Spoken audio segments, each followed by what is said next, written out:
যুক্তরাষ্ট্র চীন বাণিজ্য যুদ্ধে কে কার চেয়ে কতটুকু এগিয়ে রয়েছে তা নিয়ে শুরু হয়েছে নানা গুঞ্জন। বিশ্বব্যাপী শুল্ক আরোপ করে অর্থনৈতিকভাবে ওয়াশিংটনকে বিশ্ব অর্থনীতির একচ্ছত্র অধিপতি বানানোর যে পরিকল্পনা ট্রাম্প করছেন তা আদতে কতটুকু সফল হতে পারে তা নিয়েও চলছে বিস্তর আলোচনা। এ অবস্থায় ট্রাম্পের শুল্কের জবাবে দেশটিতে বিরল খনিজ রফতানি বন্ধ করে দিয়েছে চীন। সেই ঘোষণার পর থেকেই থমকে গেছে মার্কিন ও ইউরোপীয় কোম্পানির অন্তত 5টি বড় চালান।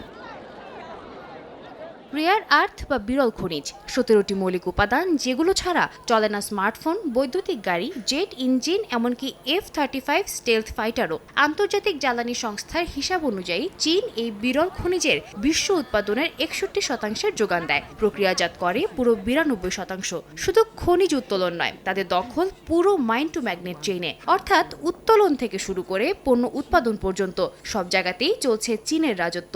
যুক্তরাষ্ট্রের নিজস্ব হিসাব বলছে 2020 থেকে 2023 পর্যন্ত আমদানিকৃত রেয়ার আর্থের 70% এসেছে চীন থেকে। আর যে হেভি রেয়ার আর্থগুলোর ওপর এবার বিধিনিষেধ, সেগুলোর 98%ই চীনের দখলে।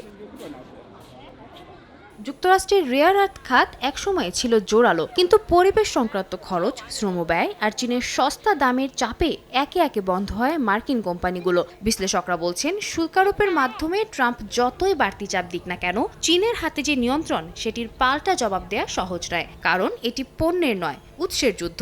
গুরুত্বপূর্ণ এই খাতে স্বয়ংসম্পূর্ণ হওয়ার প্রক্রিয়াও বেশ সময় সাপেক্ষ। চীনের অর্থনীতিবিদরা বলছেন, এটি প্রতিশোধ নয়, কৌশল। কিভাবে কম খরচে বেশি প্রভাব ফেলা যায়, সেটি এখন তাদের মূল লক্ষ্য। এ অবস্থায় লড়াইয়ের ময়দানে চীনকেই এগিয়ে রাখছেন বিশ্লেষকরা। সাদিয়া তাসনিম, সময় সংবাদ।